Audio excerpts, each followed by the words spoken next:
Okay, so we're still in Kapitel Ches. So, David HaMelech looks up to the Shamayim. He's still not finished with the Shamayim. And David HaMelech says, Ki ere shamecha, when I see your heavens, maisei etzba isecha, the works of your fingers, Yareach v'chechavim, the moon and the stars, asher kainonta, that you established and you put into place. Ma enoish kisis karenu, who is man that you should remember him? Ben Adam, and Ben Adam kisif gedenu, which some of the Mefarshim say over here, that Siskirenu and Sifkidenu is just a double lashon. Siskirenu is to remember, and Pekida, the Sifkidenu, is also a lashon of remembering. And you made him just a little bit less than Elohim, than the, really this is probably a lashon chayil. It's not Elohim, it's Elohim. It's a reference to the Elyonim, the Malachim. The Chavaid v'hadar ta'atrehu. And you crowned him with honor and with glory. 3 psukim. So, like I always say in Tehillim, it's tempting to look at these psukim and say that we could translate it just simply, the way I just did, and say that it's poetic, poetic license. It's poetic language, it's shira, and stop there. But of course, that's never the case. So there's a few things that jump out right away. Ki era shamecha, when I see the heavens, maisei etzba isecha, the work of your fingers. Why fingers? Why not hands? Why not masi yadecha? Indeed, ein loy guf, ein loy demus haguf. The Rebbeinu Shalom doesn't have a guf, and we don't literally mean the Rebbeinu Shalom's fingers, the Rebbeinu Shalom's hands. The Rebbeinu Shalom is not physical. So when we choose, or in the case of David HaMelech, when David HaMelech writes in one of the Chav Daled Sifrei Tanakh, so it's Ruach HaKodesh, when he chooses to use a physical reference and he writes fingers, he wrote fingers instead of hands. It's not arbitrary. He chose to write Etzba Isecha. So why fingers and not hands? Then Yareach v'chaychavim, the moon and the stars. Why not the sun? What happened to the sun? It's only the moon and the stars. Asher kainonta, that you established and you put into place. What's the implication of the word kainonta, that you established? Ma enoish ki siskerenu, who is man? So enoish is one term for man, and siskerenu, that you should remember. And then Ben Adam. We also call man a Ben Adam. What's the difference between Enoish and Ben Adam? Ki Sifkidenu. What's the difference between Siskirenu and Sifkidenu? There must be some difference. You made him slightly less than the Elyonim. What does that mean? V'chavaid v'hadar, and honor and glory. Ta'atrei, you crowned him with. What's honor? What's glory? So there's a lot here to work on. So, Maisei etzba isecha, the work of your fingers. I think that the work of your fingers carries a dual meaning, and I think that the two meanings are somewhat in conflict with each other. On the one hand, when we talk about Maisei etzba isecha, the work of fingers, the connotation is precision work. It's like, if you think about it, when you make challah, so you work with your hands. You work with your hands, and you shape a lump of dough. Then when you braid the challah, now you're getting a little bit more intricate. Now you're doing finger work. But if you make some kind of intricate pastry, and with intricate shapes, now you're working with fingertips. That's precision work. Maisei etzba isecha The connotation over here is David HaMelech says, Ki era shamecha, when I see your heavens, and I realize the maaseh etzba isecha, I realize the precision work of the heavens. You know, I make fun, I probably said this, I must have over the years said this story at some point, but I use it to poke fun. But at the same time, in the poking fun, there is something to be seen. I always remember the time that I was by my eye doctor, who was a non-religious Jew, and not my current eye doctor, who's my cousin, who is a very religious Jew, who lives here in town, my old eye doctor in Borough Park. And he enjoyed having me as a captive audience in the chair, because he enjoyed getting into theological discussions. And many years ago, there was once they had a news item on the radio where they said that they found the possible indications of life on Mars. What was the possible indication of life? They have a rock that has traces of carbon. And carbon is the building block of life. So if you have a rock with carbon that comes from Mars, so there's at least an indication that there might have been or there might be life on Mars. Okay, earth-shattering revelation. So he has me in the chair, and he says, "Did you hear the news?" No, what news are you talking about? He said, "Well, what they found, carbon, Mars." So I said, "Oh, that? Yeah, I heard it." So he says, "What does that do to your belief system?" I looked at him. I said, "What does it do to my belief system? It does nothing to my belief system. It's lech patli. I mean, it matters not. I mean, what?" I said, "But now that you ask, I have a question for you." So he said, "What?" I said, "What does it do for your belief system?" So he says, "What?" I said, "Yeah, you have a belief system. I have a belief system. And you have a belief system." He said, "My belief system, it doesn't affect. And indeed, if they would come with pictures tomorrow of Martians walking around on Mars, it still wouldn't do anything to my belief system." So I would say, "All right, I thought that the Rebbeinu Shalom only made us here. The Rebbeinu Shalom made animals there too. Okay, So it wouldn't change anything. To me, it wouldn't change anything. It would be interesting, but it wouldn't change anything." I said, "But your belief system." So he says, "What do you mean?" I said, "Your belief system is that you believe whatever you hear on the radio. That's your belief system." I said, "Now, I'm going to challenge your belief system because I have a little secret to tell you, and I would appreciate if you didn't share it with anybody because I'm not ready for the world to know this yet." So he said, "What?" I said, "This is nothing. This is nothing. They say that they have an indication of possible life on Mars. I have proof positive of life on Pluto."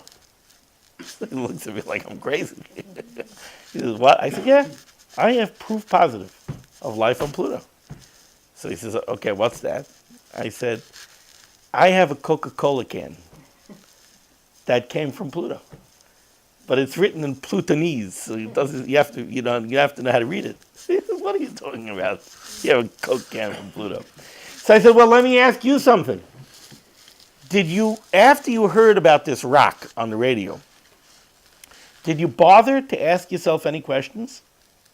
So he says, "No." "Like what?" I said, "Well, how did they get a rock from Mars?" He said, "We never sent a ship to Mars that came back.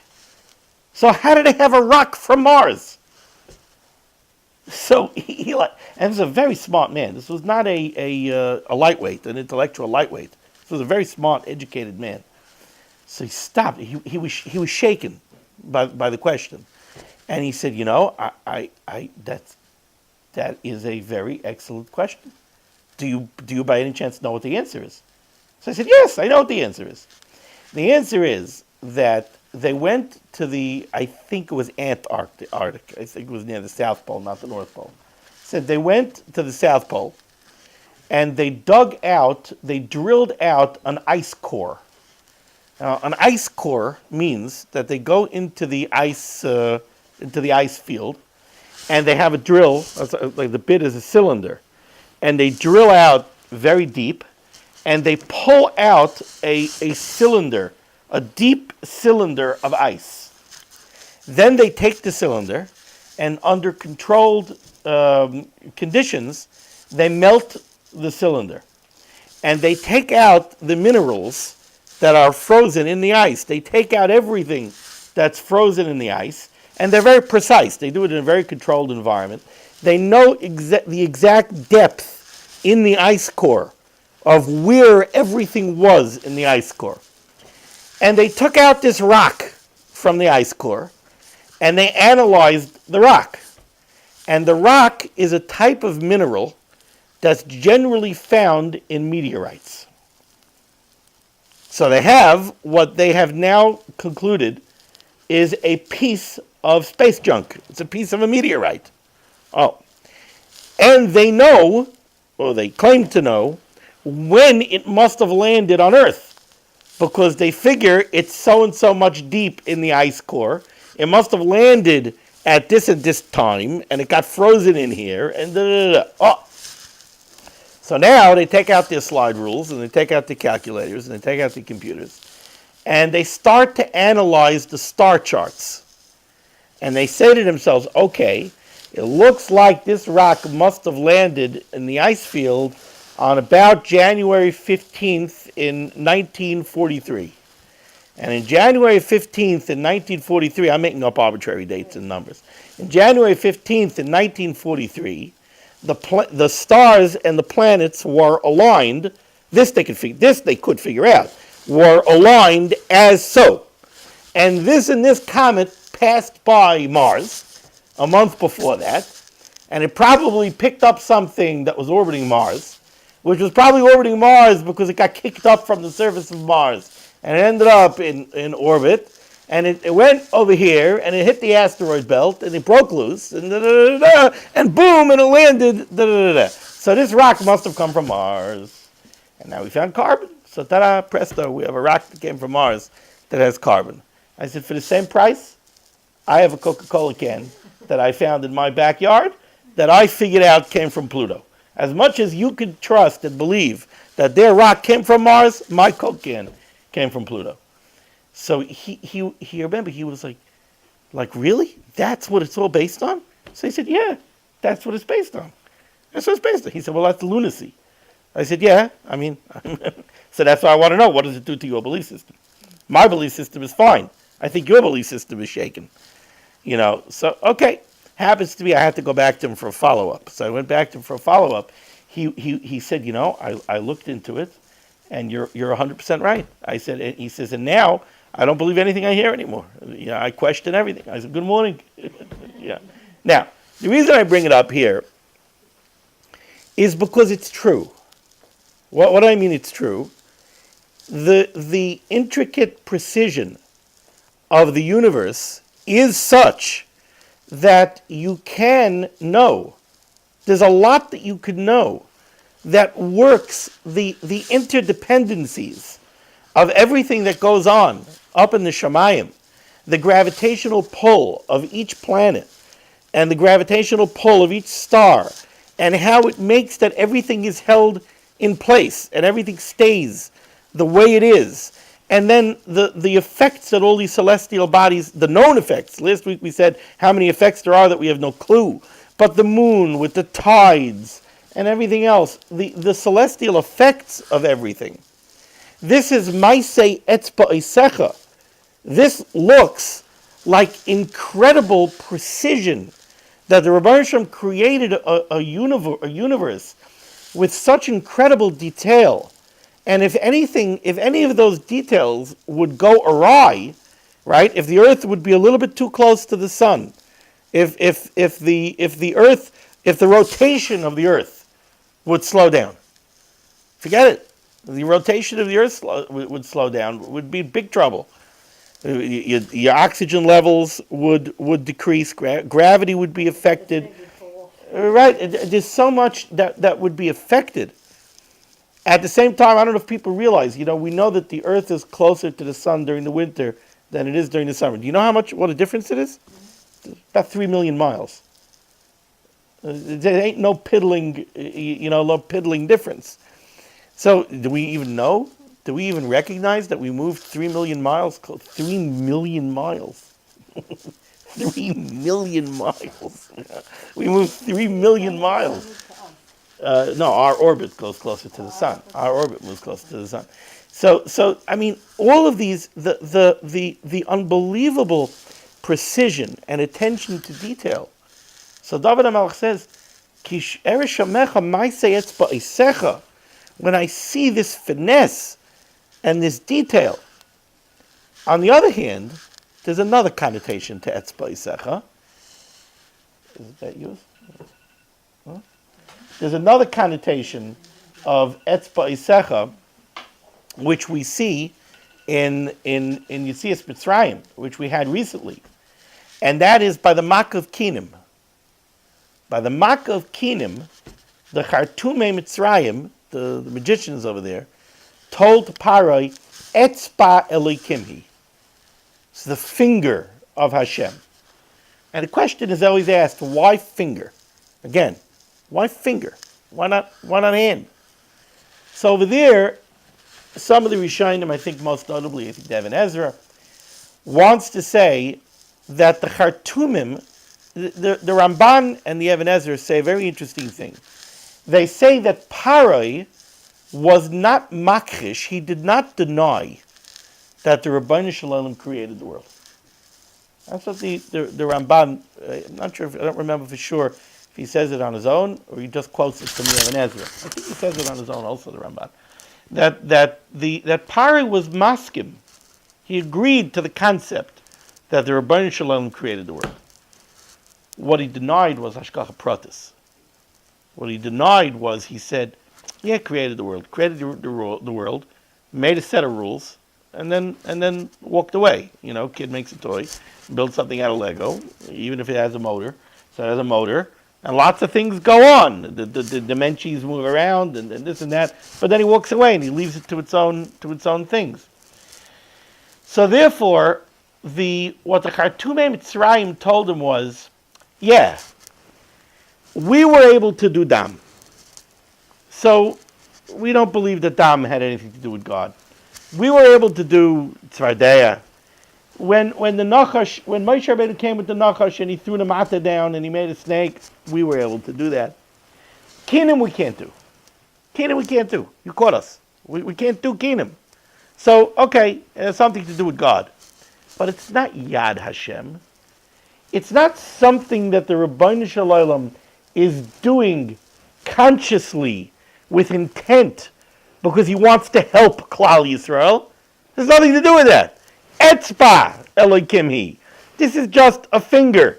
This is a leftover, the Rabbeinu Shalom's fingerprints.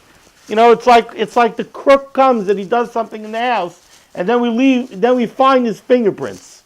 So he left over a fingerprint. He says, this is God. He left something in the world. This is one of those things that the world goes on by itself. And it must be that there's such a thing as Kinim every now and then. And Kinim pop out in the world. How did Moshe Rabbeinu know that the Kinim were going to come? Guess what? Maybe he didn't. Moshe Rabbeinu warned us about Dam. He warned us about Tzvardeya. He never warned us about Kinim. So Moshe Rabbeinu didn't even know that the Kinim was going to happen. It just happens to be that after Dam and after Tzvardeya, Kinim happened. So this is Etzba. This is not Yad.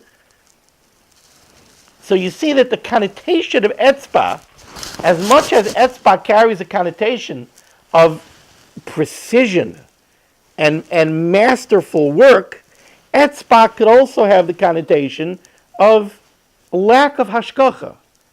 It's not Yad Hashem. It's not the Rebbeinu Shalom making things happen. It's just Etzba. It's just mikra. It's just the way things work. Teva. Therefore, David HaMelech says over here, Ki eresh hamecha ma'aseh etzba isecha. I look up and I see the tremendous precision. And yet, at the same time, there are secular and non-Jewish astrologers, astronomers, physicists who see the same ma'aseh etzba isecha. They also see it. They also see the precision, right? I talk about Stephen Hawking's. Whatever precision I could sit here and I could tell you about, I know nothing. I didn't go study these things. Somebody like him, he could start telling you about quantum physics. You want to talk about precision? Let's start talking about quantum physics, things that we don't even begin to comprehend. He saw the real precision and the real finesse. And yet, to him, it was Maaseh Etz B'Yisecha the other way. To him, it was Maaseh Etz B'Yisecha. Yeah, it was a big bang that happened, and these are the rules. It's just nature. And David HaMelech says, Yerech v'chaychavim asher kainonta. The Yerech and the Kechavim, somebody who doesn't have eyes, he looks and he says, these are just rules that are put into place. They never change. They're fixed in place. What, you think that this was done for man? I mean, if it was done for man, so then it would change every now and then. You know, maybe now man needs shkia to be later, or he needs nets to be earlier. And maybe we should adjust things every now and then. When you see a system that remains in place for thousands of years, sometimes somebody looks at that and says, you know, a system that's unchanging. Yeah, you have some people who look at the United States. You know, so you have, again, the Democrats and the Republicans. You have the conservatives who like to talk about the Constitution. And the Democrats, some of the Democrats are openly saying now, well, I mean, you know, the Constitution is a 200-something-year-old document. I mean, like, what do we have to have this incredible allegiance to the Constitution?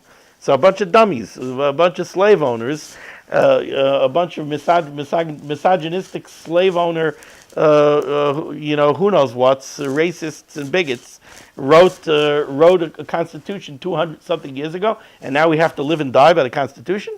Maybe it's time for something new. You know, things don't stay the same. Everything is immutable. If it's immutable, so then it looks like, what do you mean? It doesn't adapt to the times. It doesn't. So when you see a fixed system in place, so somebody turns around and says, "You going to tell me there's hashgacha?"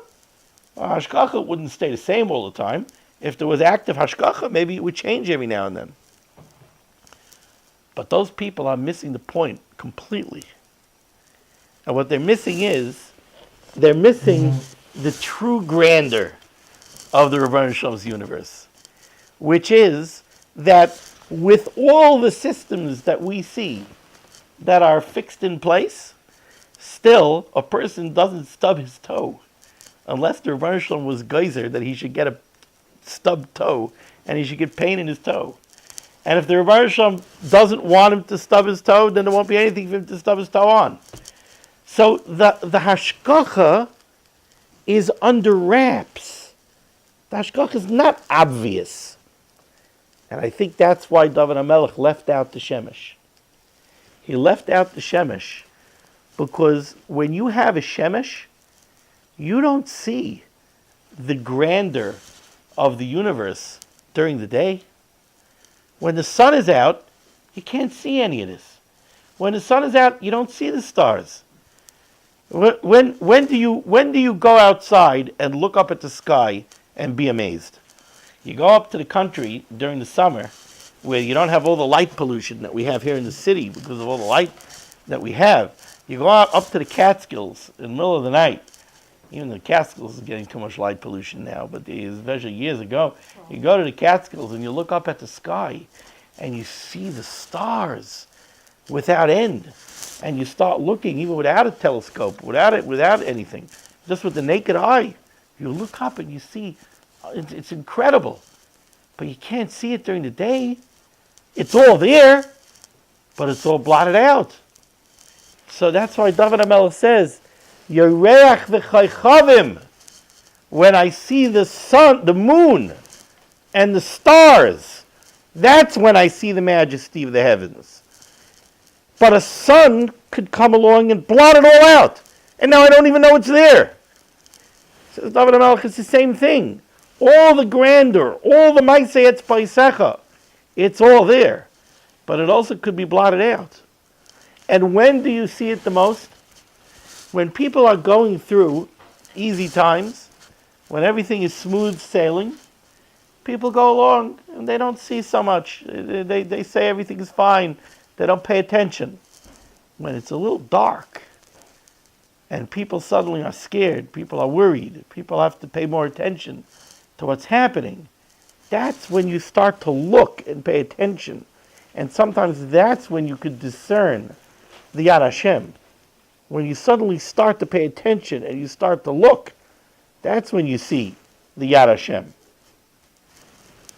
I always remember, a beautiful vart. I like to say that this is it's a window into the mind of a gadol.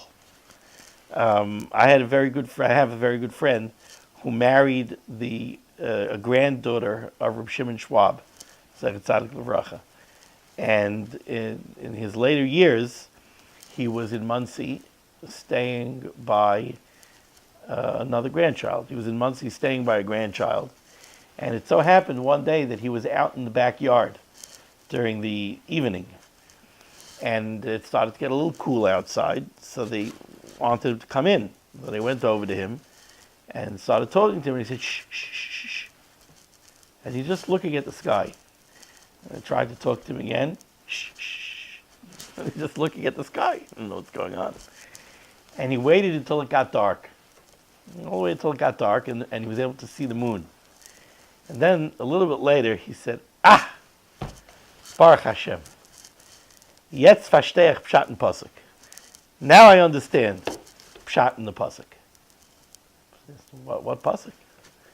So he said, David HaMelech says in Tehillim, Yoimam Hashemesh lo yakeka. During the day, the sun should not strike us. V'yorech b'layla. And the moon at night. So he said, Reb Shimon, he says, what's Pshat in the Pasuk? Yomam, during the day, Hashemesh lo yakeka, the sun shouldn't strike us. So you could say we shouldn't get a sunburn. We shouldn't get burned by the sun. But what's v'yorech b'layla? And the moon at night? What does the moon do to us? The moon doesn't do anything to us. The moon doesn't hurt us. So he said, I'll tell you Pshat in the Pasuk. Yomam, day, is a euphemism for Geula, for Hashras Hashchina, for times when we're Zoicha to be closer to the Rebbeinu Shalom and have Hashras Hashchina, have the Shchina by us. Laila, darkness, is always used as a euphemism for Gullus. And when the Rebbeinu Shalom Nebuch is unfortunately further away from us, or we're further away from him. So said Reb Shimon, we know that when we have a Beis HaMikdash, when we have Hashras Hashchina, the Rebbeinu Shalom judges us very strictly. The Rebbeinu Shalom judges us Kichut HaSaira. He says, therefore, David HaMelech was mispal to the Rebbeinu Shalom. And he said, Yomam, when we have Yom, Hashemesh lo yakeka, the sun should not strike us. When we're so close to you, and we have a Beis HaMikdash, Hab Rachmanis, don't judge us so tough. Don't judge us so Kichut HaSaira. Aber v'yarech b'layla. But if it comes to a time that we have to be in Gullus, leave us a yarech. Leave us at least something that should show us the way. So that's the difference between night and day. The difference between night and day. By day, when we have the Hashras Hashchina, we have a Shemesh, and we have tremendous light, tremendous or. But the or sometimes stops us from seeing things, as counterintuitive as that may seem. And again, I come back to, let's say, this week's Parsha, Parshas Beshalach, the famous Kasha. How is it that after Kriyas Yamsuf, very soon after Kriyas Yamsuf, they were able to build an egel? How do you come to an egel so soon after Kriyas Yamsuf? You just saw all the Makkos in Mitzrayim. You just saw the Rebbeinu Shalom split the Yam. And you go ahead and you make an egel. How does that happen? And the answer is, I've said this over many times also, that Nisim, like Kriyas Yamsuf, that's the Shemesh. That's the Nes Nigla. That's the bright light. Bright light sometimes blinds you. What happens is, you see the Yad Hashem so clearly and so obviously that you're overwhelmed by it, and you don't internalize it. You don't internalize the lesson, because you don't have to. You don't have to work for it. It's like the difference between somebody who, chas v'shalom, I'm not denigrating this in any way, shape, or form, but somebody could learn every single day with an art scroll Gemara, and spend 5 years learning with an art scroll Gemara, and then take away the art scroll Gemara from him, and he can't learn a block Gemara. Why not? You were learning for 5 years. Why can't you learn a block Gemara? Because I never had to learn what a word meant. Every time I didn't know what the word meant, I looked over on the other side and I saw the English. So I never worked to know what words mean. I never internalized it. Or to put it in this generation's way of thinking, you could drive to the same place with the GPS 1,000 times and take away the GPS, lost. Guy's kid has no idea where he's going. I tell my kids sometimes, I'm going to take the GPS away from you. Drive without a GPS for 5 years and then get a GPS. You should have to earn a GPS. The kids, they could go, I'm telling you, these kids could go to the same place 50 times and then take away the GPS. They have no idea where they're going. No idea. They'll end up on the moon. Why? You did it 50 times, but you didn't internalize it. When I had to go home to Staten Island, I would allow myself to do GPS twice, and I said after that I had to memorize it. I was not allowed to memorize it. You don't internalize anything. When you see the Yad Hashem so clearly, but you never struggled. So suddenly now, Kipayshish Moshe. Well, something went wrong. Moshe Rabbeinu's not there. Exactly on time. Make an egel. You never had a challenge.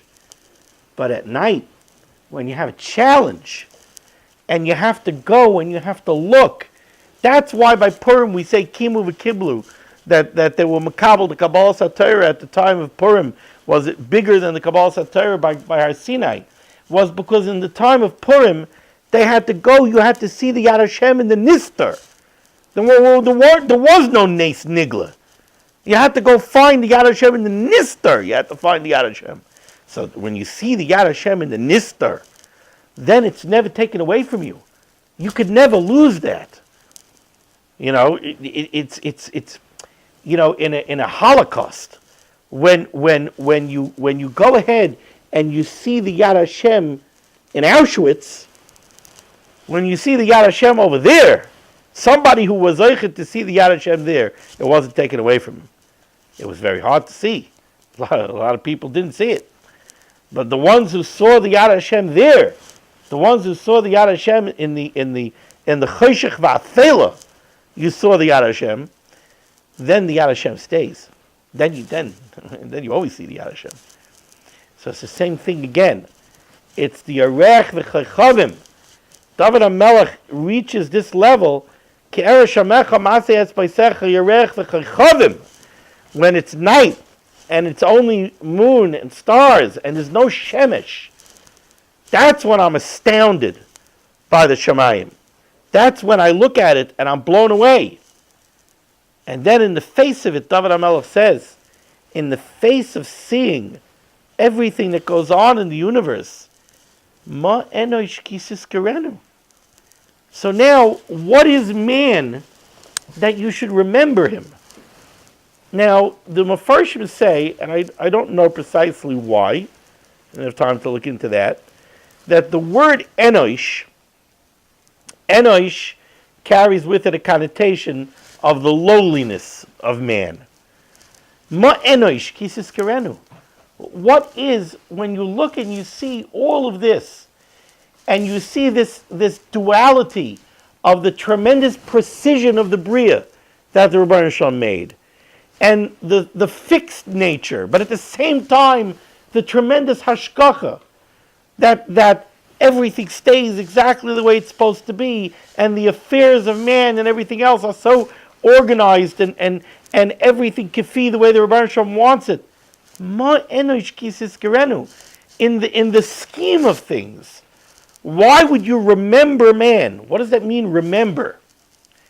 The remembrance that we're talking about is like we say in Zechraynos, our Rosh Hashanah, that the Rebbeinu Shalom remembers and pays attention to every little minute detail and the smallest deed of man the smallest action of man, the smallest thought, the every nuance that makes up each and every individual person, nothing is overlooked. When we say in Zechraynes on Rosh Hashanah, Maisei enoish v'tach buloisav v'alilois mitzadei gover, everything that man does, every thought that man has, every plan that man has, every machshava, every step, every nuance is paid attention to by the Rebbeinu Shalom. Asks David HaMelech, why is it significant? How does man have such tremendous significance in the scheme of all this? And Ben Adam, what's Adam? Adam is Adama, is earth, is ground. Ben Adam, something that's made out of pure Gashmias, a mensch that's just Minha Adama. Ben Adam ki sifkedenu. The word sifkedenu, the shirish of sifkedenu, is pekoid, a pekida. A pekida is not just a remembrance, it's an appointment. Ki sifkedenu. Every person has a tafkid. Every person has a purpose. The Rebbeinu Shalom, not just he pays attention to everything that we do, and he gives us significance. He imbued every single one of us with a purpose in life. And he gave us everything that we need to reach that purpose. He had us born into this world, and he gave us the father and mother that he was geyser that we should have, so that we should have the upbringing that we should have. And he put us into the place on the world where he wanted us, so that that's where we should be raised. And he gave us the people around us, each and every one of us, to have an influence on us the exact way that we're supposed to have an influence. You know, people go ahead and they talk about middle child syndrome. The middle child was geyser by the Rebbeinu Shalom to be a middle child. So don't cry to me about being a middle child. The Rebbeinu Shalom wanted you to be a middle child. So for whatever reason, whatever being a middle child did to you, it was supposed to do to you. You know, or what I call OSS, oldest sibling syndrome. You know, that child was given oldest sibling syndrome. He was supposed to have oldest sibling syndrome for whatever reason. You know, but the Rebbeinu Shalom gave each and every one of us a purpose. And he gave us, in this unbelievable scheme of the universe, he gave us everything that we need to fill that purpose. Ma enosh kisif kerenu ben adam kisif kedenu. You created such a complex universe that is so incomprehensibly vast. And we seem to be so small and insignificant in the scheme of things. And yet, we are different than anything else. And it's clear that we are the purpose of the Bria. Because kisis kerenu ben adam kisif kedenu. And I think the answer is, the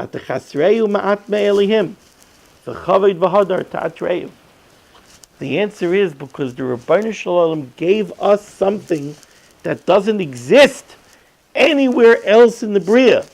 What does it mean that the Rebbeinu Shalom made us slightly less than the Elyonim? What it means is, I hate to quote him, but it means very much what the Nachash said. What did the Nachash say? The Nachash said the Rebbeinu Shalom doesn't want you to eat from the Eitz Hadas, because if you'll eat from the Eitz Hadas, you'll be Kelikim. Yodei Tov V'Ra. He was almost right. He was just a little bit wrong. Because David HaMelech says, V'tchasreyu ma'at me'elihim. You didn't become like the Elyonim. You became slightly less than the Elyonim. But where we are like the Elyonim is, did you ever see a cow create anything? A cow doesn't create anything. A cow doesn't change anything. A cow does what a cow does, what a cow's been doing for the last 5,700 and however many years. That's what a cow does. And you have animals that are smart. A beaver, right? Yeah, what a beaver does? A beaver is nature's dam builder. A beaver goes and he makes a dam and he creates a home inside of the dam and everything else. But you know what? Every beaver makes the same dam. And it never happened that 5 beavers got together and said, you know what, we've been doing this for 5,000 years. Maybe we should move from the water onto dry land and build a house. You know, we're such good builders, we can cut down the trees and we make a log cabin. Why do we always have to be wet? Never happened. Because a beaver is a beaver is a beaver is a beaver. And a cow is a cow is a cow is a cow. But a mensch has originality and creativity and communication and intellect and bechira. And look what we can do with it. Look at the world. Look what's going on in the world. I mean, you're older. Look at how the world has changed and how the speed of change is speeding up. The incredible things that man can do. Problem is, what do they choose to do with it? So we have unbelievable power and unbelievable skill. And that's why we are the purpose of creation, because the Rebbe Shalom gave us this to do something with it. But the Chavayd v'Hadar Ta'atrei, he crowned us with 2 things, Kavayd and Hadar. The Mefarshim say that Kavayd and Hadar, again, are 2 very, very different things. Kavayd is the neshama. Kavayd, true honor. Kavayd is from the Elyonim. Kavayd is a euphemism for the neshama, for ruchnius. Like I always say, the miracle of man is that the Rabbeinu Shalom, like we said before, it's like in Asher Yotzar, that we're annoyed malei ruach, that the Rabbeinu Shalom took Gashmi and put ruchni into it. That's kavod. So we have the ability to take all of our skill and all of our power and all of our intellect and hook it up with kavod. And then all of the Shemayim, all of the universe, everything is worthwhile if we go ahead and do that. We also have Hadar. Hadar, the Mefarshim say, that's yoifi. That's beauty. That's physical. That's Hadar. Hadar is the beauty of physicality, but it's Gashmias. So, the Rebbeinu Shalom, you want to know why man is the focal point of the Bria? Because he made us Kavod v'Hadar Ta'atrei. Because he gave us these 2 warring pieces of our existence. He gave us a neshama, which is Kavod, and he gave us Gashmius, which is Hadar. And that battle that we live in this world for, is what makes the entire universe worthwhile. Is that we should be involved in that battle, and we should go ahead and we should be menatzeach, that the Kavod, that the neshama, should be menatzeach over the Hadar. That we should take everything that the Rebbeinu Shalom gave us, and we should recognize this whole immense bria that the Rebbeinu Shalom made, only for us. And we should see the Rebbeinu Shalom's hashgacha pratis in the universe, and not get lost in the asher kanonta, and to think that everything is mikra, and everything is just teva, and everything, and become chas v'chalila, Stephen Hawking's, who sees the matzeh etzbaisecha, but doesn't see anything, who sees matzeh etzbaisecha, and still walks away and says there is no God. That's why we're the focal point of the Bria. Because the Rebbeinu Shalom imbued us with all of this power and all of this skill and all of this intellect, and he gave us a neshama. That's what we're here for, and that's why the everything is worthwhile. That's why the whole Bria is worthwhile. And I think the sum total of this kapitel is that this is what David HaMelech is looking. David HaMelech is looking, and he's saying, recognize the immensity, recognize the complexity of the Bria, recognize it for what it is, recognize that the fingerprints of the Rebbeinu Shalom are everywhere, recognize that the Rebbeinu Shalom made all of this for you, and realize that if the Rebbeinu Shem made all of this for you, that it's ma'enosh kisif gerenu v'anadam kisif gedenu, that you have a purpose, and that you have such immense, incredible value. Every one of us is so valuable and so precious and has such a purpose and has such a life and has such potential. And it was worthwhile for the Rebbeinu Shem to make stars and solar systems and galaxies that are hundreds of thousands of light years away, that are all interdependent one on the other, and so complex and so vast, all for us. All for us. Because of this ability that we have and this role that we have to play in the larger scheme of things. Okay.